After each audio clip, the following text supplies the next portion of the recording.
Bien, bueno, estoy nuevamente. Si, como les dije, en algunos instantes se va a conectar el doctor César Vidal. Él estaría conversando con nosotros sobre las últimas elecciones en Perú.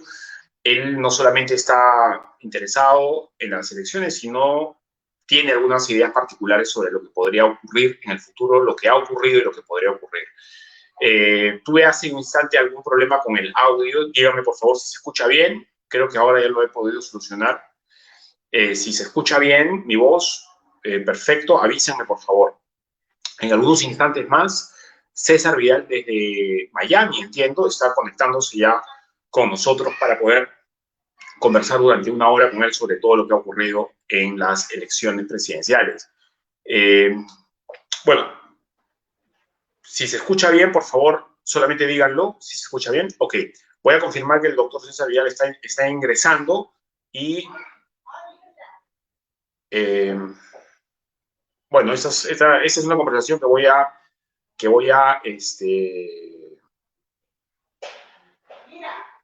a tener con el hermano, con el doctor. En realidad es una persona a la cual muchos de nosotros admiramos bastante por la sapiencia, por la fineza y por la lucidez que él tiene siempre para poder opinar sobre ese tema. Bueno, ha sido un fin de semana, mientras él se conecta, ha sido un fin de semana arduo, difícil, ha sido un fin de semana cansado para quienes hemos estado trabajando durante todo el domingo y con resultados, bueno, digamos, por decirlo menos, sorprendentes, ¿no? Resultados que, si bien es cierto, algunos ya más o menos preveíamos, porque algunos periodistas ya conocíamos el resultado de las encuestas en privado, que no se podían hacer públicas, pero que ya habían salido 2, 3, 4 días antes de las elecciones. Más o menos habíamos entendido, según lo que dicen aquellas encuestas, que había habido un repunte del candidato Pedro Castillo y que ahora la situación se iba a poner, digamos, muy diametralmente opuesta. Iban a pasar aparentemente dos candidatos que todo indica son los que están ahora en la justa, Keiko Fujimori con Pedro Castillo. Yo no quiero dar mis opiniones, ya habrá tiempo para darlas cuando esto ocurra. El doctor Vidal ya está conectado con nosotros y lo que hacemos es, por supuesto, darle la bienvenida a nuestro buen amigo, el doctor César Vidal. ¿Cómo está usted, doctor? Qué gusto verlo, qué gusto saber de usted. Igualmente, Fabricio, gracias a Dios, muy bien, muy bien. Doctor, está usted un poco descentrado, quizá pueda moverse un poco más. Ahí está, muy bien, muy bien. Primero, ¿cómo está usted? ¿Cómo lo trata en la pandemia y cómo está de salud? Bueno, de salud, gracias a Dios, estoy magníficamente muy bien. En otros aspectos también muy bien, dando la batalla como siempre. La semana pasada volvieron a censurarnos en YouTube y estamos ahora sometidos a una expulsión de YouTube por 15 días, pero bueno, esto es algo que es como los chubascos o las tormentas, ¿no? Que sabes que continuamente están ahí y bueno, como seguimos funcionando a través de nuestra plataforma de cesarvidal.tv y a partir de cesarvidal.com, pues bueno, tomándonoslo con tranquilidad hasta que en un momento determinado nos vuelvan a dejar entrar. Bien, antes de hablar de lo que nos atañe, la realidad peruana, de la cual el doctor Vidal no solamente está informado, sino entiendo también está bastante interesado por la situación, no sé si geopolítico es el adjetivo correcto, doctor, la situación que el Perú tiene respecto a Hispanoamérica. Pero primero quiero invitarlos a que se suscriban a la iniciativa que el doctor Vidal ha iniciado desde hace algunos buenos meses. En realidad son dos iniciativas que yo quisiera señalar. Primero, esta especie de cursos, una especie de pregrado llamado Teshuvá, un seminario teológico con César Vidal como catedrático, por decirlo de alguna manera, de manera virtual. Y luego, si ustedes desean estar informados de asuntos, de detalles, de tips, de pepas, como decimos los periodistas, que normalmente no las van a encontrar en la gran prensa local o internacional, pues ustedes pueden suscribirse al streaming, a la manera en cómo el doctor Vidal ha ideado para poder escamotear la vigilancia del Big Brother, como decirlo de alguna manera, doctor, que es cesarvidal.tv, ¿verdad? Sí, esto además fue una idea de mi productor, de Isaac Jiménez, que se dio cuenta de que nos iban a echar el día menos pensado y ya a inicios de la segunda mitad del año pasado, del 2020, articuló esta plataforma que es cesarvidal.tv, en la cual no solamente está el programa La Voz, sino que además hay otros muchos materiales que son absolutamente exclusivos para los suscriptores y de hecho está el Gran Reseteo, está Camino del Sur, está Las Columnas de la Sinrazón, está Buscando el Cao, es decir, hay una serie de programas que además son televisados y que son exclusivos para aquellas personas que se suscriben a cesarvidal.tv, pero además cuando YouTube nos expulsa, bueno, pues ahí seguimos emitiendo sin ningún problema, igual que en otras redes sociales. Doctor, este fin de semana los peruanos casi me atrevería a decir que hemos confirmado nuestra predisposición a pararnos al borde del abismo y ver si nos lanzamos o no. Casi esto parece algo que llevamos en los genes. ¿Cómo ha visto usted las elecciones presidenciales del fin de semana? Bueno, vamos a ver, a mí el resultado de las elecciones no me ha sorprendido en absoluto. Yo he dicho durante las últimas semanas en repetidas ocasiones que yo esperaba que a la segunda vuelta pasaría Keiko Fujimori y un candidato de izquierdas. Y entonces, cuando yo decía esto, me decían, ¿pero qué candidato de izquierdas va a pasar? Pues ya lo tienen ustedes, además el primero. Y cuando alguien me decía, ¿pero cómo es posible que sea Keiko y no sea otro candidato? Y solían mencionarme a alguno bastante en ciertos barrios, pues yo solía decirle, porque el otro candidato que usted me dice es un impresentable. Que haya gente que esté entusiasmada con él, que lo está siguiendo a ojos ciegos y todo lo demás, no lo convierte en más presentable. Yo creo que hay algunas reglas para, no voy a decir para acertar siempre, pero para equivocarse menos de lo habitual cuando uno hace análisis político. La primera de las reglas es analizar sin pasión. Es decir, si uno se empieza a apasionar en contra o a favor de determinado candidato, eso nubla su juicio y resulta que, bueno, pues que determinado candidato nunca lo vas a ver avanzar porque lo odias. Y determinado candidato, por el contrario, te va a parecer que va de maravilla porque lo adoras. Bueno, pues eso...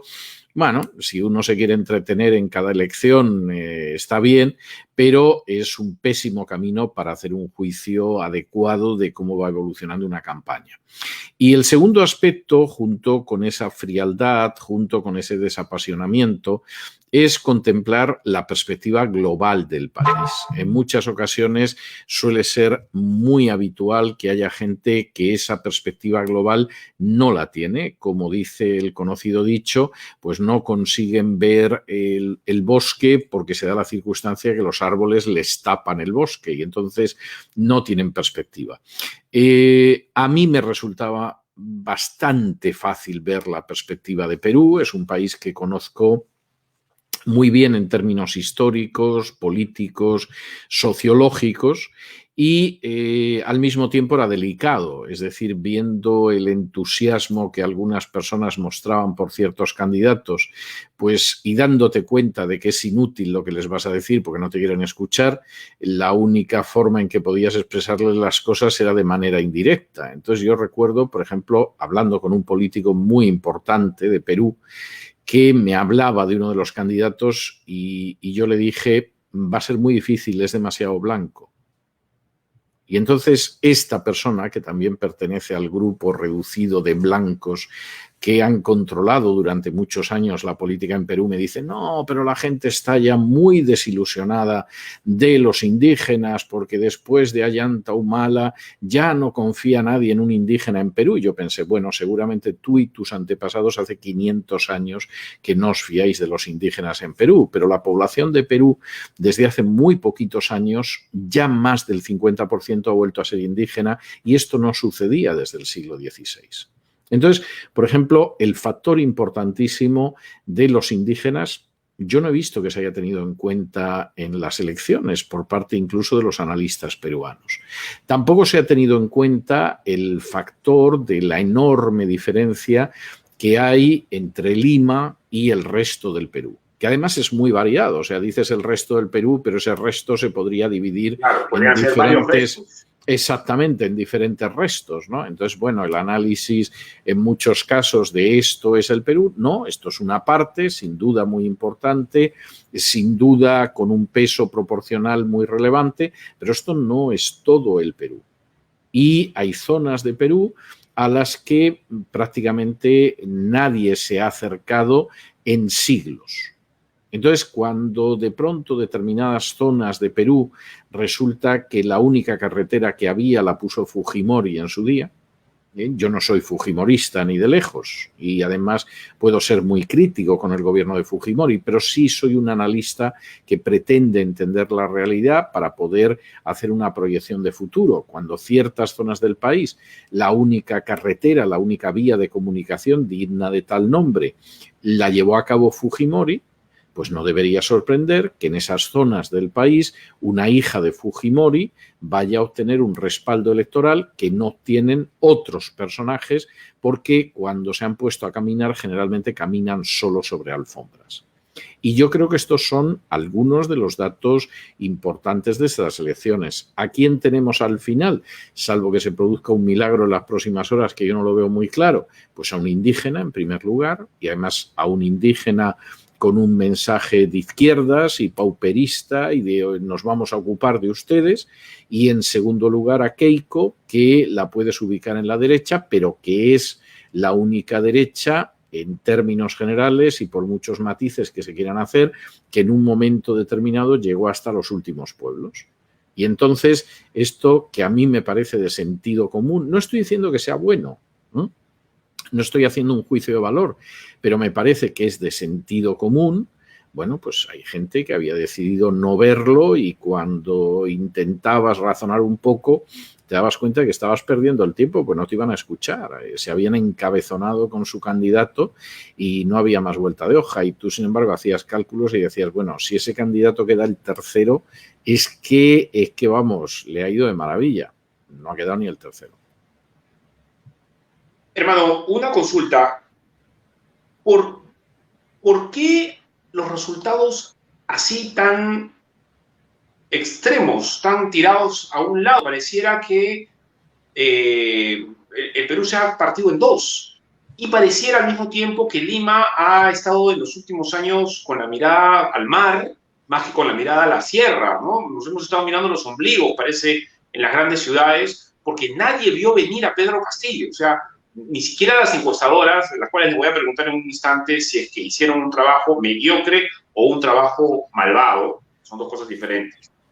Pero, ¿por qué no lo vimos? ¿Por qué no lo vimos venir? Bueno, vamos a ver, yo creo que hay varias cuestiones en este sentido. Una de ellas es porque no se quiso ver venir. Es decir, simplemente la gente estaba empeñada en avanzar su candidato.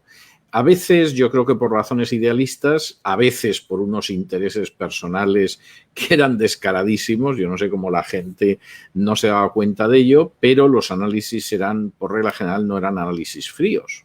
Y además tengo que decir que no solo no eran fríos, cuando en algún momento uno se atrevía a plantear ciertas preguntas a ver si la otra persona razonaba un poco, pues en muchos casos recibía una respuesta de una enorme agresividad, ¿no? Como diciendo, pero ¿cómo se permite usted dudar lo que yo estoy diciendo, ¿no? Bueno, me permito dudarlo porque usted está disparatando y no me voy a poner a discutir con usted porque a la vuelta de unas semanas ya se va a dar usted contra la pared de la realidad. Y esto es lo que sucede. Ese es el primer aspecto. El segundo aspecto no es nuevo. O sea, no es que Lima haya vivido últimamente de espaldas a la sierra, etcétera, etcétera. Vamos a ver, el Perú tiene una historia a las espaldas, como todas las naciones. Es una historia relativamente joven, pero no es un país que nació ayer, como por ejemplo buena parte de las repúblicas africanas. Y en el curso de esa historia, pues como decía Lincoln, con la historia podemos hacer casi todo, pero lo que no podemos es escapar de ella. Y el Perú es una nación en un momento determinado que surge de un dominio colonial español que, por cierto, ha dejado una huella hondísima en el Perú, aunque muchos peruanos, algunos lo quieren idealizar de una manera disparatada y otros, sinceramente, no son conscientes de ello, pero hay un peso enorme de esa cultura. Y vamos a ver, el hecho de que finalmente la capitalidad se fijara en Lima, pues tiene muchas consecuencias y creo que usted lo expresaba muy bien con esa imagen de miraban al mar y tenían a las espaldas la sierra y el resto del país y no veían. Bueno, se puede discutir, pero la imagen creo que es muy gráfica y muy acertada. Mi experiencia hablando con bastantes políticos peruanos es que realmente el resto del país no existía, pero tampoco Lima. O sea, para ser sinceros, tampoco es que pueda yo decir que estaban absolutamente centrados en Lima, no, estaban centrados en sus círculos de poder en Lima y convencidos de que en última instancia esa mercancía se la iban a vender a la gente y al final yo creo que ha quedado muy claro que no se la han vendido. Es que, vamos a ver, si alguien me dice que aborrece a Keiko Fujimori, yo lo puedo entender. Si alguien me dice que le da espanto Castillo, yo lo puedo entender. Pero lo que no se puede es cerrar los ojos ante la realidad de que son los dos únicos dirigentes que realmente han intentado llegar a la mayor parte de la población, incluyendo a los más desvalidos, los más abandonados y los más marginados de Perú. Eso no se ha dado en otros lados. Vamos a ver los candidatos que van a continuación. Un candidato que es un globalista, que tiene una visión absolutamente de empresario, que a lo mejor en términos económicos es bastante ortodoxo, pero que está en una élite estratosférica, ¿cómo va a recibir el voto de las masas del Perú? Un señor como Aliaga, que pertenece a un grupo de élite que es el Opus, muy odiado dentro de la Iglesia Católica, incluso las críticas más feroces y más aceradas que he oído yo sobre el Opus se las he oído precisamente a católicos y no creo que sean injustas en muchos casos. Un personaje que nos ha dicho por activa y por pasiva que George Soros era su enemigo. Y luego hemos sabido que hizo negocios con Soros durante 8 años y que fue él el que fue a buscar a Soros y no viceversa. Y podría seguir mencionando más cosas. Pero ¿a quién le entra en la cabeza que esta gente podía ganar unas elecciones? O sea, vamos a ser medianamente sensatas. Luego el programa te puede gustar más, te puede gustar menos. Pero ¿a quién le entra eso en la cabeza? Una señora o señorita que representa a la izquierda caviar, a la gauche caviar, que le importa un pimiento los desposeídos del Perú, los utilizan para llegar al poder y luego repartirse el presupuesto y colocar a sus clientelas y todo lo demás. Pero ¿quién podía...? Perdón, doctor. Y además que aparece en unas fotografías vestida a la usanza cusqueña antigua, con un tubo encendiendo un fogón. No, nadie se la cree. Pues, nadie cree pero claro, es que esta es la otra historia. Es decir, el que los políticos se lo quieran creer y el que tengan un coro alrededor de aduladores que les dice lo estás haciendo muy bien, no quiere decir que la gente sea tonta. Es decir, en Perú, lamentablemente, hay muchos analfabetos. Es verdad. En Perú, lamentablemente, hay mucha gente sin instrucción. En Perú, lamentablemente, hay gente que carece de una cultura elemental. Todo eso es cierto, pero eso no quiere decir que sean imbéciles. Es que hay una enorme diferencia entre no tener una cultura y ser un estúpido, entre no haber recibido una educación formal y ser un idiota, y entre el hecho de a lo mejor ser incluso un analfabeto y ser un imbécil. A lo mejor a esa gente se la puede manipular, se la puede arrastrar. Yo no digo que no, ciertamente sucede mucho, por desgracia. Pero eso no quiere decir que los vas a engañar con cualquier tontería que a ti se te ocurra. Y yo creo que el caso de Perú, eso ha quedado de manifiesto. Luego se puede decir que al final las dos alternativas que parece, salvo que se produzca algún cambio que ahora mismo no se me ocurre cuál puede ser, pero que van a pasar a la segunda vuelta, bueno, pues habrá gente que dirá, bueno, es que vamos a seguir aquí con el populismo fujimorista o vamos hacia una visión populista de izquierdas de una persona que es verdad, porque yo he tenido ocasión de comprobarlo, que no tiene ni idea de cuestiones económicas elementalísimas. Es verdad. Es decir, cualquiera de esas objeciones que se hagan tiene una cierta base, pero todo eso nace al final de que al final la mayoría de la población no soporta una gran impostura.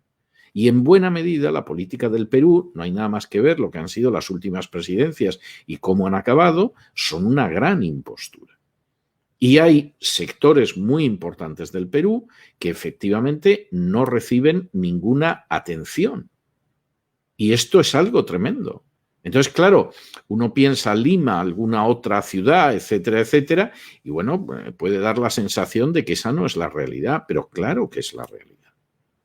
La realidad es que hay millones de peruanos absolutamente abandonados, que no le importan a nadie, que no cuentan para nadie, que están en muchas ocasiones en situaciones tremendas y que, por supuesto, para las oligarquías que llevan controlando el Perú desde hace muchísimo, demasiado tiempo, no tienen ningún valor. Bueno, pues de pronto, esa gente que en muchos casos decidió este fin de semana no ir a votar e irse de vacaciones, porque todo estaba atado y bien atado, se han encontrado con unos resultados electorales que supongo que más de uno debe estar consumiendo alcohol en las últimas horas a ver si recupera el valor. Perdón, ¿qué opinión le merece a usted el señor Hernando de Soto, doctor? Vamos a ver, Hernando de Soto es un globalista y en ese sentido, si hubiera llegado a la presidencia, hubiera empujado a Perú todavía más velocidad a convertirse en un protectorado de la agenda globalista. Este sería el lado negativo de Hernando de Soto. El lado positivo es que efectivamente es una persona que tiene un conocimiento económico ortodoxo. O sea, sabe que hay que controlar el gasto público si uno quiere que el país no se hunda económicamente. Sabe que uno tiene que respaldar a la empresa privada porque al final la riqueza y el empleo solamente lo crea la empresa privada. Y entonces, en ese sentido, en términos económicos, seguramente la gestión de él hubiera podido ser una gestión muy positiva. Pero eso tiene otros aspectos no tan positivos. Uno, que efectivamente Perú hubiera avanzado todavía más hacia convertirse en un protectorado de la agenda globalista y ha avanzado mucho en ese sentido en los últimos tiempos. Y otro problema que yo me temo mucho, que su interés por los más desfavorecidos y los más menesterosos en Perú, pues brilla por su ausencia. Porque su idea es que, bueno, si vamos creando riqueza hacia arriba, la riqueza va de alguna manera descendiendo, como lo que se cae de una mesa y acaba llegando a los de abajo. Hay parte de verdad en eso, pero hay una serie de problemas muy serios en Perú que hay que abordar y que no me da la sensación de que fueran en absoluto su preocupación.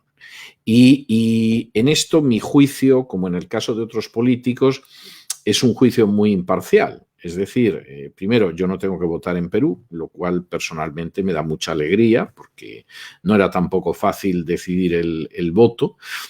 Segundo, eso me permite ver las cosas con distancia y con objetividad y me permite no calentarme porque simpatizo con alguno de los candidatos. Y tercero, eso me permite ver que evidentemente pretender que el candidato es blanco, inmaculado, pues es algo que es ganas de engañarse o de una ceguera autocausada, porque en realidad los candidatos no son blanco ninguno de ellos. En un sentido de virtud moral, me refiero. Claro, sí, lo entiendo, en un sentido de transparencia, digamos, ¿no? Sí. Y López Aliaga, ¿cuál es su opinión que tiene usted? La opinión yo tengo más políticamente incorrecta. Yo tengo muy mala opinión de López Aliaga. A mí López Aliaga me parece un oportunista. Y además, aceptando que buena parte de lo que es su programa podía resultar atractivo para un sector que defiende valores familiares y valores pro vida, es el peor candidato en el que se puede pensar. Pero ¿cómo puedes poner de candidato a un sujeto que además es un miembro del Opus? Si el Opus es considerado como una secta incluso dentro de buena parte de la Iglesia Católica. Si hay obispos que no quieren ver al Opus en sus diócesis. Si hay párrocos... Pues porque el comportamiento del Opus es un comportamiento que siempre ha procurado mantenerse fuera del control de la jerarquía. La gran batalla del fundador del Opus, que fue un sacerdote español, José María Escrivá de Balaguer, fue convertir el Opus en una prelatura personal. Es decir, que a diferencia de lo que sucede con cualquier otra orden religiosa, que de alguna manera tiene un mando superior, que por supuesto el obispo de la diócesis la fiscaliza, la controla, etcétera, etcétera, En el caso del Opus era que nadie pudiera hacer eso. Y Escrivá de Balaguer recurrió, retorciéndolo, a una institución medieval que era la abadesa de las Huelgas, que era la niña de alguno de los reyes de Castilla, que como no la habían conseguido casar, la nombraban abadesa en el monasterio de las Huelgas, que es un monasterio muy bonito a las afueras de Burgos, en España. Y entonces la abadesa de las Huelgas, con eso de que era la niña del rey de Castilla, hacía lo que le salía de las narices. Y como eso lo hacía la abadesa de las Huelgas, Escrivá de Balaguer dijo, pues ideal, para mi Opus, ideal. Que estén aquí los obispos controlando lo que yo hago y tal, nada, prelatura personal.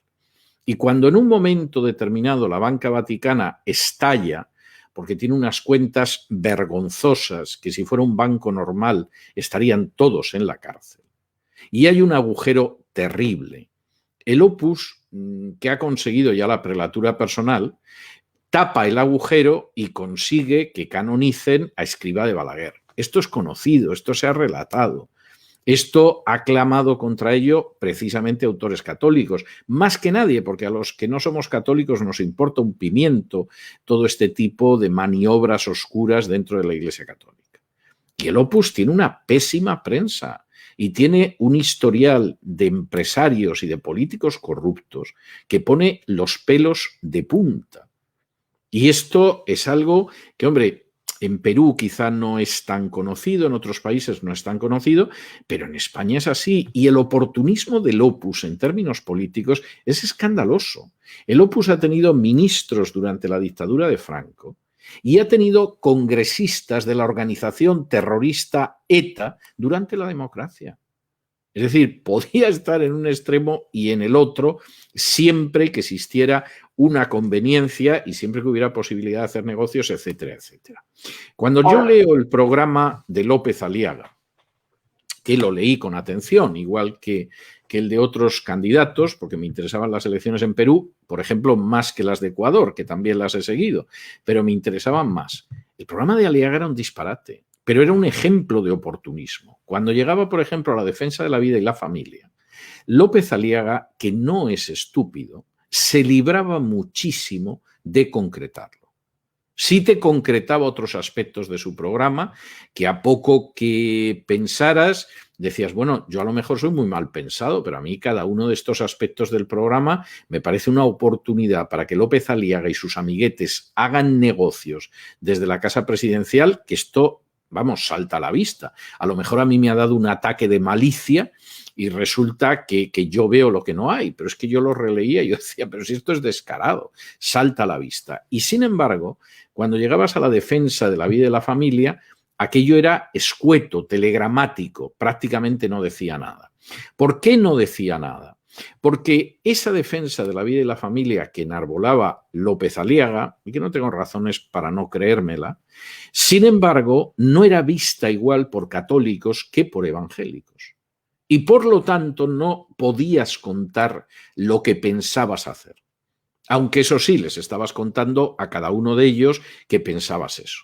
Entonces, de pronto, en medio de la campaña, te sale una candidata a la vicepresidenta, que es una católica extremista, y te reproducen un vídeo donde nos ilustra de que, según la enseñanza de un obispo, el esposo que utiliza anticonceptivos cuando tiene relaciones sexuales con su esposa la está violando. Esto es una monstruosidad. Lo diga un obispo, la señora que iba a ser la vicepresidenta con López Aliaga o Cristóbal Colón. Es decir, tú puedes decir, bueno, yo soy católico, como la Iglesia Católica prohíbe los anticonceptivos, soy contrario a los anticonceptivos, y bueno, es una opinión que puedes compartir o no, pero que es respetable. Pero decir que un esposo que utiliza anticonceptivos está violando a su mujer, es que hay que ser un imbécil integral para decir eso, o un fanático peligroso. Y si eso lo dice un obispo, pues es para echarse a temblar. Pero si además tiene gente que va repitiendo esa sandez y encima una de ellas va a ser la vicepresidenta de López Aliaga, es para echarse a temblar. Claro, como López Aliaga no es tonto, aprovechó para quitársela enseguida de encima. Y luego han ido apareciendo durante la campaña personajes a los que les ha ido prometiendo de todo, porque uno de los trucos de López Aliaga es decir eso de usted sería mejor presidente del Perú que yo Yo conozco varias personas a las que les ha cantado esa canción, pero en la situación actual yo ya es que ya me he adelantado. Pero efectivamente, si yo no me hubiera apresurado, usted sería mejor candidato que yo. Y eso se lo ha contado todo el mundo. Es como el seductor que a todas las chicas les dice que es la más guapa con la que se ha cruzado en su vida. Bueno, pues es un personaje que a mi juicio, vamos, yo no le hubiera dado mi voto ni con una pistola en el pecho. Ahora, vayamos a Castillo. ¿Qué opina usted de un señor que en primera impresión parece tan gris? De primera impresión. Es que Castillo es un aparachic de un sindicato que ya en términos generales en ningún país del mundo es algo recomendable. Es decir, aunque sea un sindicalista muy respetable, etcétera, etcétera, es una persona tremendamente sesgada en sus juicios, totalmente torcida en su percepción de la realidad y además muy sectorializada. Entonces, vamos a ver, yo comprendo a la gente que es escéptica porque un empresario sea candidato a la presidencia. Puedo entenderlo. Bueno, pero es que si es un sindicalista y encima, dentro del sector funcionarial, es para ser doblemente escéptico. Es decir, vamos a ver, ¿qué sabe Castillo de creación de riqueza? No sabe absolutamente nada. ¿Qué sabe Castillo de política de empleo? Nada. ¿Qué sabe Castillo de lo que son las relaciones internacionales que podrían impulsar la más que maltrecha economía del Perú? Absolutamente nada. O sea, no sabe nada de nada. Y me ha tocado ver entrevistas en las que él está contando cómo piensa impulsar la economía del Perú y conceptos económicos elementalísimos los desconoce. Es decir, Castillo es un personaje que salta a la política gracias a una huelga de un sector del funcionariado en el Perú. Pero uno mira su historial, vamos, no es que sea gris, es que es un personaje que no tiene ninguna formación. Yo no digo que no tenga su papel, es decir, pues seguramente gente como Castillo tiene que existir para hacer huelgas y hacer huelgas entre el funcionariado y todo lo demás, pero no tiene ni idea. Y, por ejemplo, una de las cuestiones que pueden ser tremendas es su idea de que él puede arreglar la economía del Perú subiendo el precio de las materias primas que tiene Perú. Y entonces vendemos mucho, pero ahora las cobramos más altas y entonces eso nos da un dinero que gastamos en una serie de programas sociales. Esto que a algunos les puede sonar medianamente verosímil, eso es un disparate de unas dimensiones tremendas. Primero, la economía de un país, tú no la puedes basar única y exclusivamente, ni siquiera mayoritariamente, en la venta de materias primas. Entre otras cosas, porque primero, el precio de las materias primas no lo fijas tú. Y segundo, porque aparte de que no lo fijas tú, eso coloca a tu país en una situación de enorme fragilidad frente a maniobras económicas extranjeras. Eso es lo mismo que hizo Hugo Chávez cuando más del 90% de las exportaciones de Venezuela no era lo que producía Venezuela en el terreno de la economía empresarial, sino que era el petróleo. Bastó que Obama y el rey de Arabia Saudí pactaran producir más petróleo, lo que provocó la bajada del precio del petróleo, para que Venezuela entrara en bancarrota.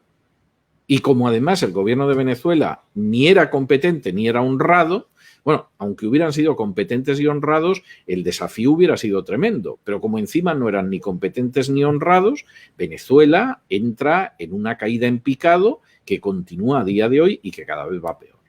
Entonces, ¿qué puede pasar en un Perú donde de pronto el presidente del Perú piense que la historia es que subimos el precio de las materias primas y con este dinero que nos da, pues hombre, nos dedicamos a mantener programas de carácter social, etcétera, etcétera? ¿Cómo puede terminar? Bueno, pues eso puede acabar como Venezuela, porque es exactamente la misma visión económica de Venezuela. Es decir, primero, porque las materias primas de Perú, el precio no lo da Perú. O sea, ese es un precio que depende del mercado internacional. Y el presidente puede pensar que puede vender en el mercado internacional las materias primas al precio que quiere y que les va a doblar el precio, pero si las materias no están a ese precio, puede hacer lo que quiera. Es que se las va a comer. No las va a poder exportar. Y por otro lado, de nuevo, es una economía de la subvención y del subsidio. Es decir, esa riqueza nacional la vamos a emplear fundamentalmente en crear más puestos de funcionarios, en crear todavía más gente que viva del Estado, etcétera, etcétera. En un momento determinado, como eso no se puede mantener, subimos los impuestos, con lo cual estrangulamos más la economía y aumentamos la deuda, con lo cual un país como Perú, que es una de las naciones que ya tiene deuda a 100 años, realmente lo hundimos por décadas. Es decir, todo esto es enormemente serio y es enormemente grave.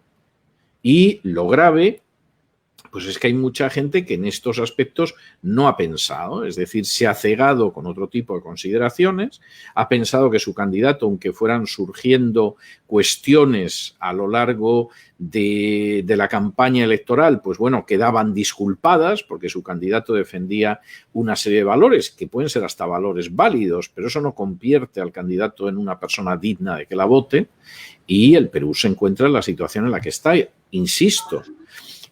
Yo llevo semanas diciendo que al final, a esa segunda vuelta, lo más probable es que pasara un candidato de la izquierda y pasara Keiko Fujimori.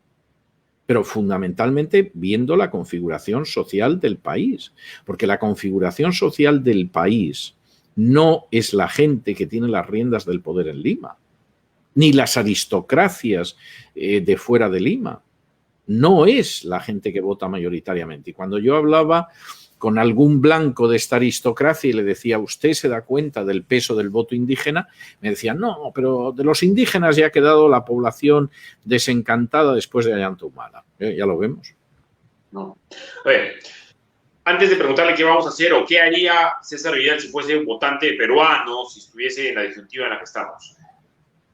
Hay una seria crítica en contra del papel de las encuestadoras alrededor de toda una estructura comunicacional, dirigida básicamente por el comercio y por sus empresas satélites de comunicaciones. ¿Cómo ha visto usted las encuestas en Perú? Porque no solamente nadie lo vio venir a Castillo, sino que hubo evidentemente encuestas que se contradecían entre sí durante meses. Nunca supimos realmente cuál era la realidad. Vamos a ver. Yo no me fío de las encuestas. Es decir, yo recuerdo aquel dicho que tenía el que fue gran primer ministro de Gran Bretaña, Benjamin Disraeli, que decía, en la vida hay 3 grupos de mentiras: las grandes, las pequeñas y las estadísticas.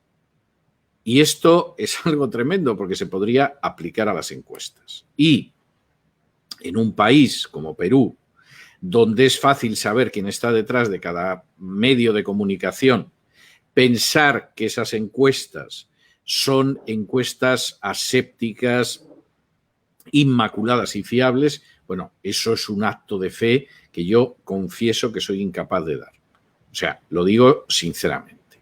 Luego, había encuestas que para cualquiera que sabe cómo funciona la política, resultaba fácil darse cuenta hacia dónde iba la encuesta. Es decir, ¿cuál ha sido el juego de la izquierda durante estas elecciones? Fragmentar a la derecha.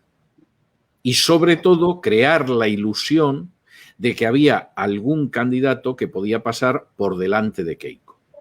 Y entonces, si nosotros hacemos esto, bueno, pues lo que va a suceder es que vamos a fragmentar ese voto de la derecha y vamos a permitir que pase alguien de la izquierda.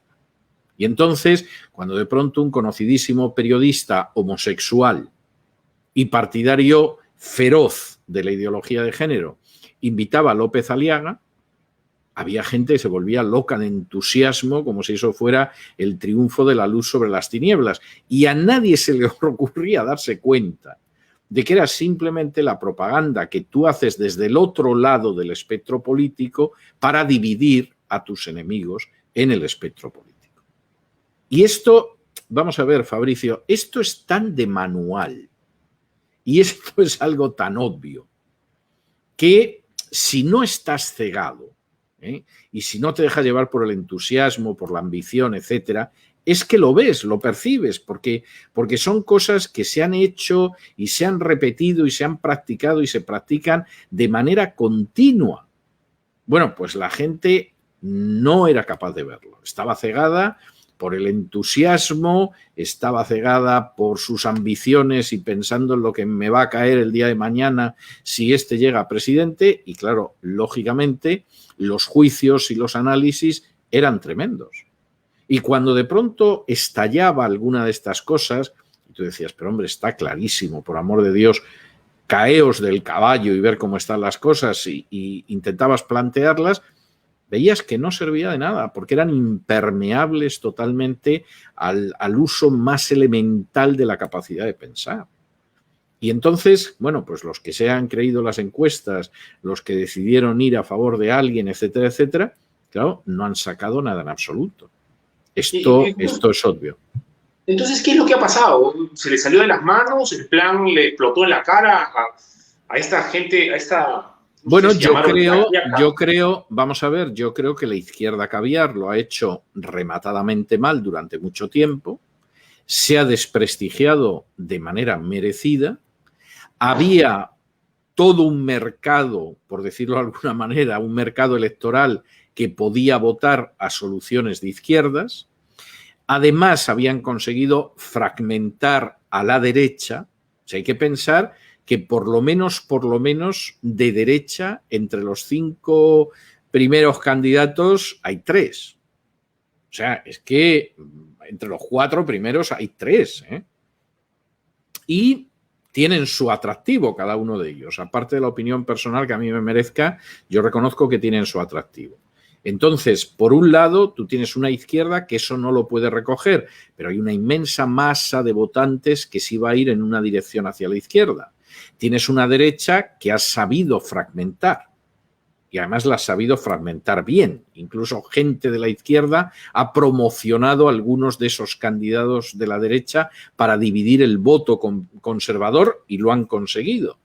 Bueno, pues al final, ¿quién iba a salir de ahí? Una fuerza de izquierdas que fuera relativamente nueva, que no estuviera implicada en el descrédito de los últimos tiempos de la izquierda. Y dentro de la derecha, pues previsiblemente la derecha a la que le importa algo más que hacer negocios, que las élites y que ha llegado hasta los pueblos. ¿Y quién es esa derecha? Pues es Keiko Fujimori. O sea, insisto, no es que a mí me guste el resultado me parece muy inquietante desde muchos puntos de vista, pero me parece que no es para sorprenderse. Te sorprendes cuando efectivamente te enfrentas con la realidad, pero es que tenías que haberte enfrentado con la realidad desde el principio.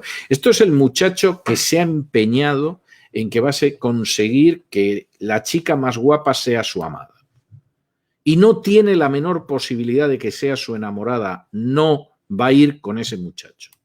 Pero tiene una serie de personas alrededor que le están diciendo que sí.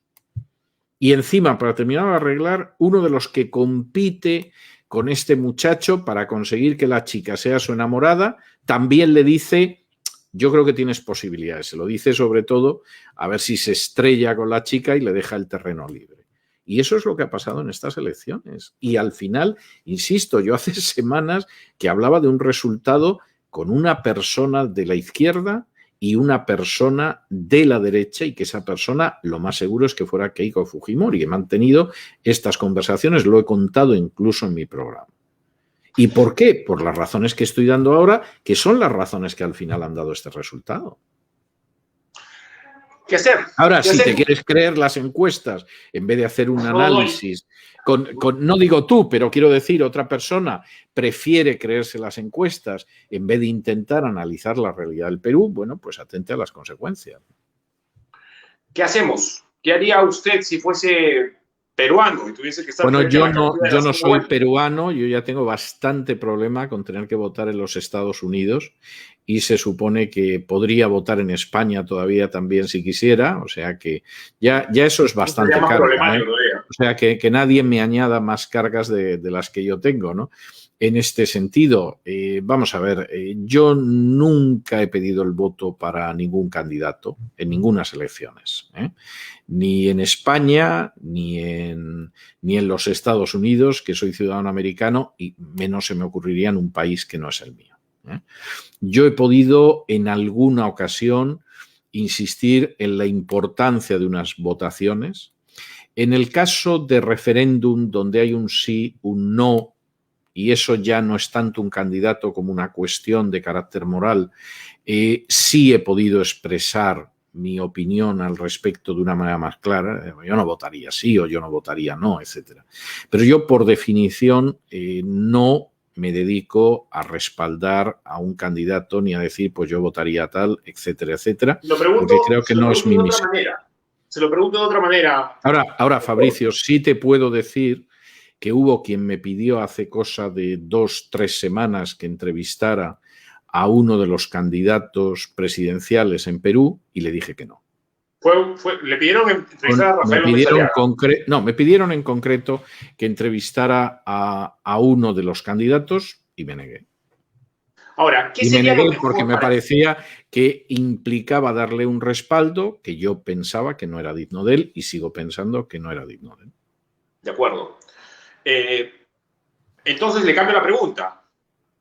Para el futuro, ¿qué podría ser más o menos mal, como dicen en la calle, para el Perú? ¿Cuál sería el mal menor o el menos malo? Vamos a ver. Hay una situación.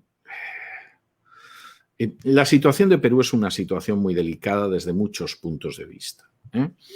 Y yo sí tenía claro, y eso lo expresé antes de estas elecciones, que, por ejemplo, para la gente que era partidaria de una agenda pro vida, pro familia, la idea no era tanto lanzarse a apoyar a un candidato, porque podía pasar cualquier cosa, como ha pasado, y ha pasado mal, sino que la idea realmente pues, era el poder dialogar con determinadas fuerzas políticas y plantear el hecho de que efectivamente se podría derivar el voto hacia esas fuerzas políticas si aceptaban una serie de condiciones de manera pública. Es decir, yo no voy a impulsar la agenda globalista, yo no voy a impulsar la ideología de género, y eso hubiera colocado la situación de influencia de manera mucho más clara, hubiera abierto mucho más el abanico y hubiera implicado un golpe directo mucho menor. Y a mí eso me parece que hubiera sido mucho más sensato, era mucho más posible. Es verdad que algunas personas a lo mejor entonces no hubieran visto tan claro el que podían hacer carrera, pero ese es un problema de esas personas, no del conjunto de la nación. Eso en su momento no se hizo y entonces previsiblemente con una derecha justamente desacreditada, no voy a decir que todo lo haya hecho mal, pero es una derecha muy justamente desacreditada, y una izquierda justísimamente desacreditada también, pues al final lo previsible es que aquellas fuerzas que se acercaran más a la mayoría de la población iban a salir de la primera vuelta. Y eso, insisto, para mí significaba que habría una fuerza de izquierdas y significaba que estaría Keiko Fujimori.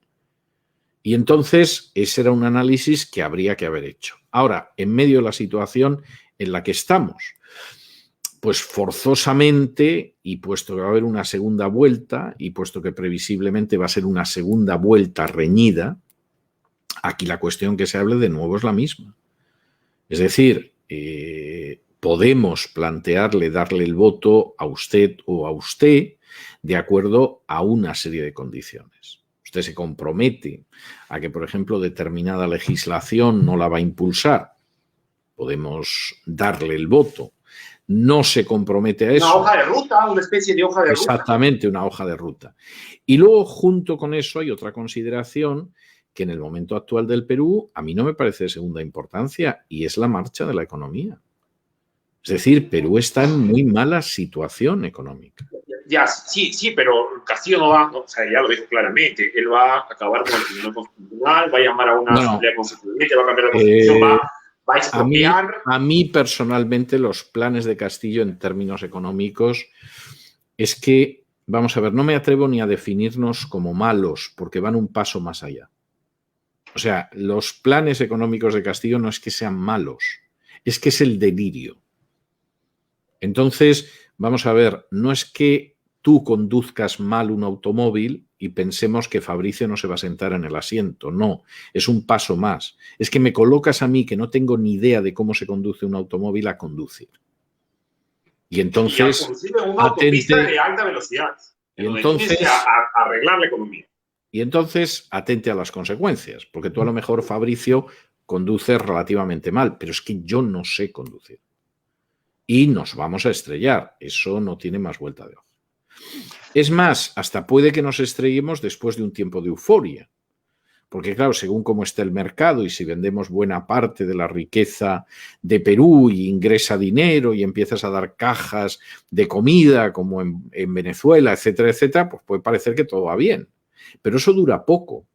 Es decir, eso te dura 1 año, te dura 2, te dura 3. En el caso del Perú, que además tiene ahora mismo una economía muy resentida y muy dañada y que además ya ha emitido una deuda a 1 siglo, pues vamos, esto puede ser colocar al país en una situación terrible. Y además en una situación terrible en la que yo no creo que todavía exista una fractura de carácter social, un enconamiento, un enfrentamiento social. Todavía no, pero se puede. Pero podría ocurrir. Pero puede producirse. Sí, eso es cierto, eso es innegable y eso no se puede mirar para otro lado. Es decir, Perú ahora mismo tiene condiciones objetivas para que si la economía se deteriora más, y puede ser, realmente acabe produciéndose una situación de extrema fractura social y de extrema violencia social. Me vienen varias ideas a la cabeza, hermano, ya se está acabando el tiempo. Les ruego que me permita hacerle 2 últimas preguntas. Podría hacerle varias más, en realidad. Resulta que ahora Pedro Castillo ha dicho que sus padres son cristianos y que él mismo es cristiano nazareno. Creo que es una especie de pentecostalismo andino o algo así. Bueno, no sé a qué se referirá, pero la Iglesia del Nazareno, si es a la que se refiere, es una denominación de santidad muy inspirada por la teología de Wesley. Solo que no son metodistas y tienen una teología conservadora.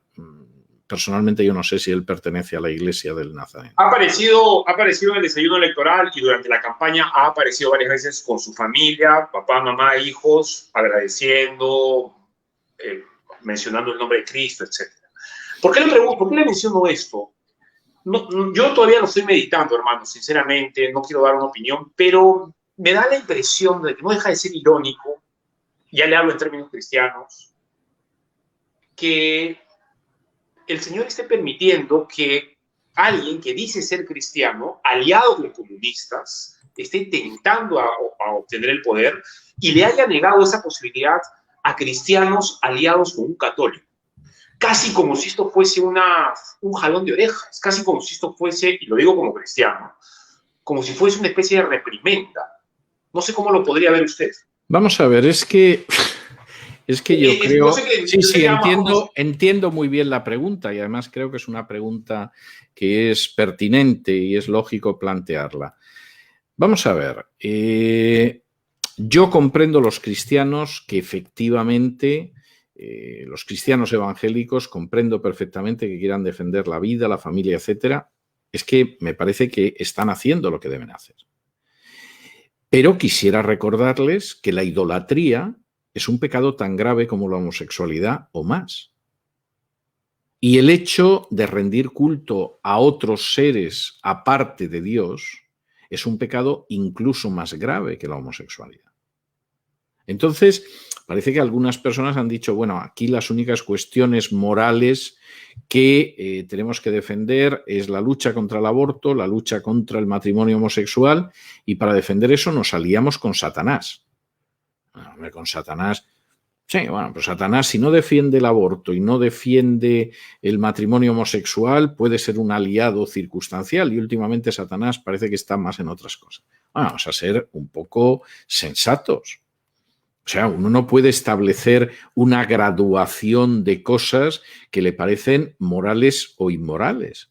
Es decir, ¿cuál es la razón de considerar que, por ejemplo, el presumir, el jactarse, el ser presuntuoso de rendir culto a seres que no son Dios, que es algo que en la Biblia se considera idolatría, Eso no tiene ninguna importancia moral, es algo absolutamente de segunda relevancia y, sin embargo, la homosexualidad es más grave. ¿Dónde está eso? Yo he dado un curso de historiografía bíblica la semana pasada, en el que era un curso de historiografía bíblica y tenía que examinar la historia de Israel desde la entrada en la tierra hasta el regreso del destierro de Babilonia. Y cuando se habla de la reforma que se produce en varias ocasiones en el reino de Judá, intentando volver a la fidelidad con Dios, no deja de ser curioso que la primera preocupación es que no haya gente que rinda culto a alguien más que al único Dios verdadero, que no haya gente que se incline ante imágenes, y luego es verdad, de paso también expulsaban a homosexuales, etcétera, etcétera. Pero no se les ocurría decir que un objetivo era más importante y el otro era menos importante, y por lo tanto considerabas que quien encabezaba determinada causa pues lo hacía muy bien y estaba muy bien, y podíamos tolerar al lado a gente diciendo unos disparates como que el esposo que utiliza anticonceptivos viola a su esposa, que es una monstruosidad, se mire como se mire. Incluso desde el punto de vista de un católico que crea en la prohibición absoluta de anticonceptivos, eso es una monstruosidad. Entonces, vamos a ver, yo es que creo que de estas elecciones, de las que se pueden aprender muchas lecciones, una de las lecciones que hay que aprender es que no todo tipo de alianzas vale. O sea, pero así de claro, y no todo tipo de alianzas son aceptables. Y desde luego hay personajes que, bueno, a lo mejor mantienen una posición más neutra y puede ser más aceptable, pero hay gente que no puedes aliarte con esa gente. O sea, esto es algo muy claro. Y yo creo que una de las lecciones que emanan de una manera muy clara para el pueblo de Dios en estas elecciones de Perú, pues es esa. Y espero que el error no se vuelva a cometer. O sea, esto me parece clarísimo. La última pregunta, hermano. ¿Qué debemos hacer los cristianos? O sea, ¿cuál es su opinión sobre qué debemos hacer los cristianos ahora? ¿Cómo debemos asumir esto? Por supuesto, yo entiendo que debemos poner esto en las manos de Dios, del Señor. Él es el que va a poner la autoridad, finalmente. Pero ¿cómo debe ser nuestra aptitud? ¿Cómo debemos enfrentar esta situación? Vamos a ver, yo creo que hay varias cuestiones que me da la sensación de que no han estado muy presentes en la mente de algunos, ¿no? La primera es que en última instancia, como dice el libro de Daniel en el capítulo 2, Dios es el que pone y quita reyes. Y a lo mejor los esfuerzos encaminados a poner y quitar determinados reyes pues se podrían emplear mejor en otro tipo de cosas. Y hay gente que parece ser que ha llegado a la conclusión de que poner o quitar presidentes es lo más importante que pueden hacer, a lo mejor porque ambicionan ser presidentes a la vuelta de unos años. Pero yo creo que ese es uno de los aspectos que tiene que quedar claro. Es decir, finalmente la soberanía de Dios es la que opera eso. Nuestro papel es enormemente secundario. Segundo, yo creo que otra de las lecciones que tenemos que tener claro es que nosotros estamos llamados a ser sal y luz, no a defender una alternativa política concreta, y creo que la gente seguramente queriendo ser sal y luz ha ido en esa dirección, pero creo que hay que reflexionar muy claramente en ello. Tercero, yo no creo que haya que entristecerse por los resultados. Es decir, a mí estos resultados me parece que son un fogonazo de luz para que aquellos que no se ponen las manos delante de los ojos comprendan la realidad del Perú. ¿Y qué es esa realidad del Perú a la que tienen que enfrentarse y en la que tienen que ser sal y luz a diario? Y no la que a ellos les gustaría o les ha parecido que tenía que ser. Y me parece enormemente importante. Yo creo que hay multitud de oportunidades a partir de esta situación. Y en cuarto lugar, pues tenemos que recordar que nosotros esa tarea la vamos a desempeñar gobierne quien gobierne. Es decir, yo comprendo que desde un punto de vista católico, cuando la Iglesia Católica lleva siglos acostándose con los más diversos regímenes políticos, pues haya la idea de que efectivamente controlas la sociedad se convierte en buena simplemente porque tú tienes un código penal que impone tu religión, por ejemplo. Pero ese no es un punto de vista bíblico, ni es un punto de vista cristiano. Nosotros vamos a seguir haciendo lo que tenemos que hacer, pues lo mismo si hay un gobierno decente, honrado, etcétera, que seguramente no será más fácil vivir en él que si lo que hay es un gobierno absolutamente indigno. Y como dice la Biblia, en cualquiera de los casos nosotros vamos a orar por los que están en situaciones de poder para que el Señor permita que vivamos de manera tranquila y de manera decente. Y eso lo tenemos que recordar. Entonces, vamos a ver, todo esto a mí me parecen cuestiones elementales, me parece cuestiones que son, pero absolutamente el ABC, y creo que estas elecciones han dejado de manifiesto hasta qué punto hay gente que no conoce ni siquiera ese ABC. Bueno, no es tan grave, porque esto podía haber acabado con alguna otra persona pasando a la segunda vuelta, a mi juicio. Y imagínese usted Verónica Mendoza con Pedro Castillo en la segunda vuelta. No, me imagino a Verónica Mendoza con Aliaga, que era el sueño de algunos. Es decir, buena parte del equipo de Aliaga soñaba con eso. Es decir, vamos a tener enfrente a Verónica Mendoza y entonces la única alternativa va a ser Aliaga y lo van a votar. Bueno, esto, aparte de ser un disparate a la hora de analizar la realidad, era para decir, pues no tienes tampoco ninguna garantía de que así hubiera ganado las elecciones, porque posiblemente buena parte del voto de la izquierda la hubiera respaldado a ella simplemente por no votar a un personaje tan absolutamente radicalizado y tan sectario como es Aliaga. O sea, es que es una cosa de sentido común, ¿no? Seguramente hubieran salido votos hasta debajo de las piedras para enfrentarse con Aliaga. Esa era una estrategia condenada al fracaso. Y a mí al menos me queda la conciencia tranquila de que yo con algunas personas esto lo dejé muy claro. También me consta que fue como si hablara y les entrara por un oído y les saliera por el otro, porque estaban encabezonados en su análisis de lo que iban a ser las cosas y a la vista está que no han sido así ni de lejos. Pero me queda por lo menos la conciencia tranquila de que efectivamente pues las cosas son las que son. Ahora, había, si me permites la ironía, había un torero español famosísimo que se llamaba El Guerra, y El Guerra solía decir: lo que no pues sé, y además es imposible.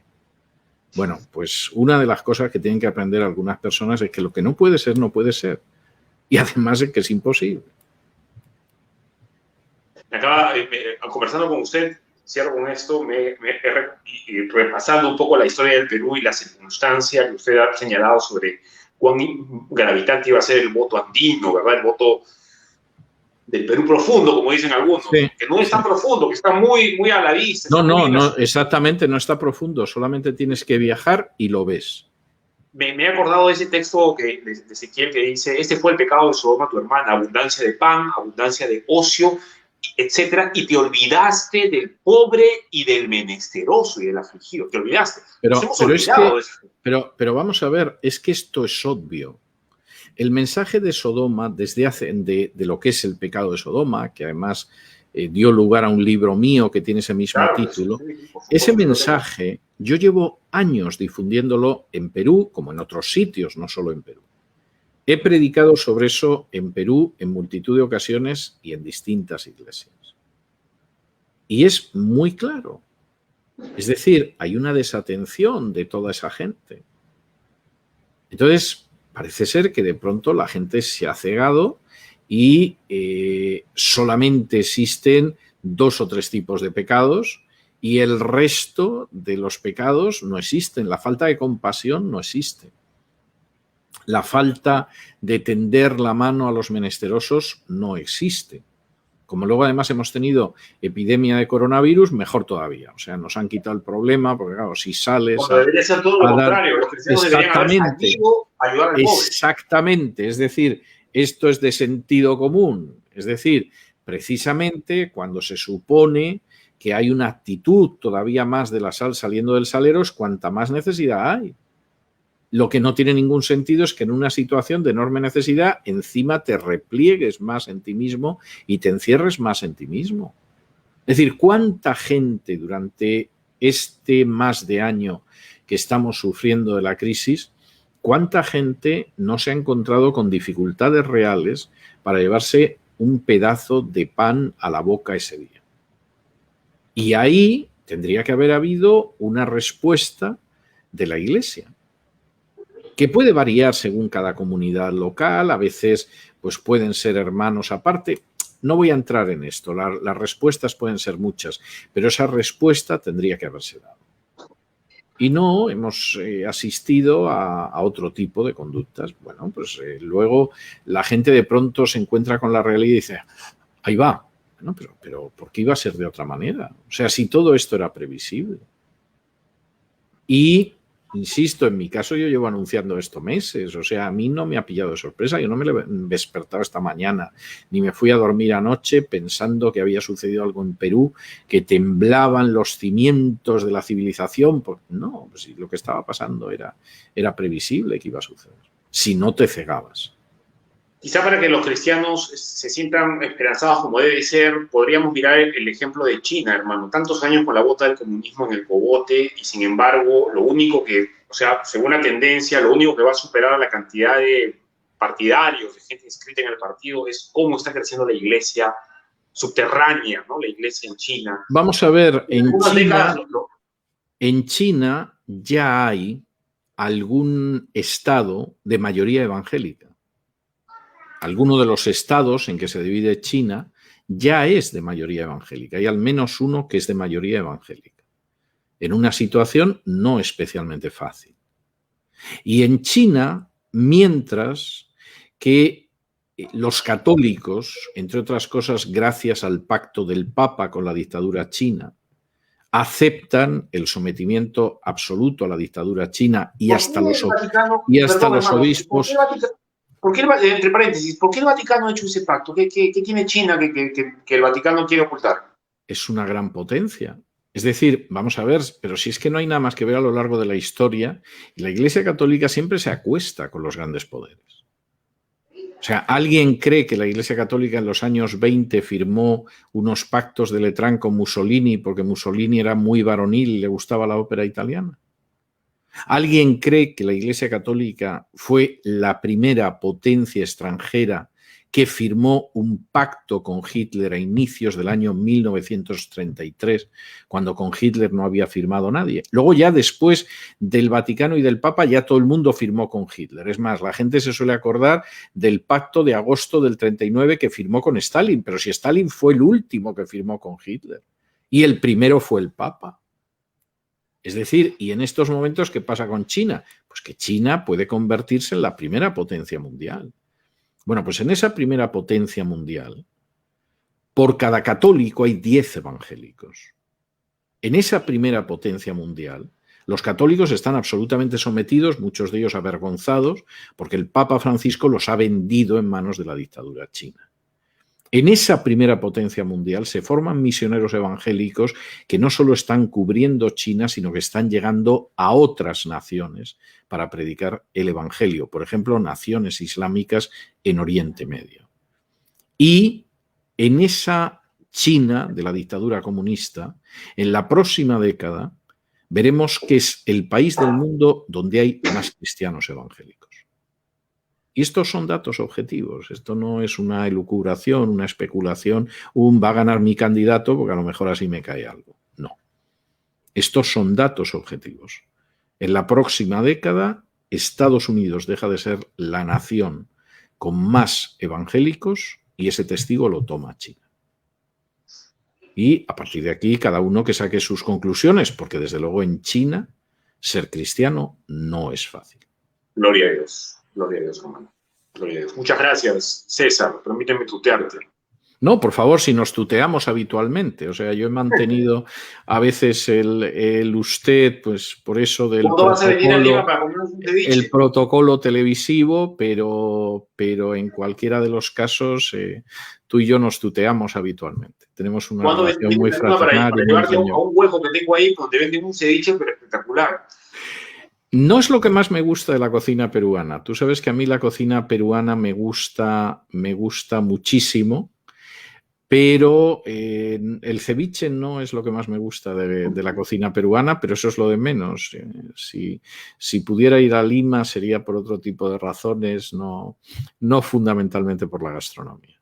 No sé, te mando un gran abrazo, lo queremos mucho mi familia, mi esposa me está diciendo, dile que le mando un saludo y sinceramente espero que el Señor le dé muchos años más de vida, de salud, sobre todo de lucidez. Señores ateos y progresistas que siguen mi página, esta es una educación anclada en la Biblia. Este es un ejemplo del doctor César Vidal para nosotros. Muchas gracias. Un abrazo muy fuerte y tú sabes que también os llevo en el corazón a ti y a tu familia y a muchos creyentes en Perú. Muchas gracias. Les mando un abrazo. Cuídense. Un Dios abrazo. bendiga.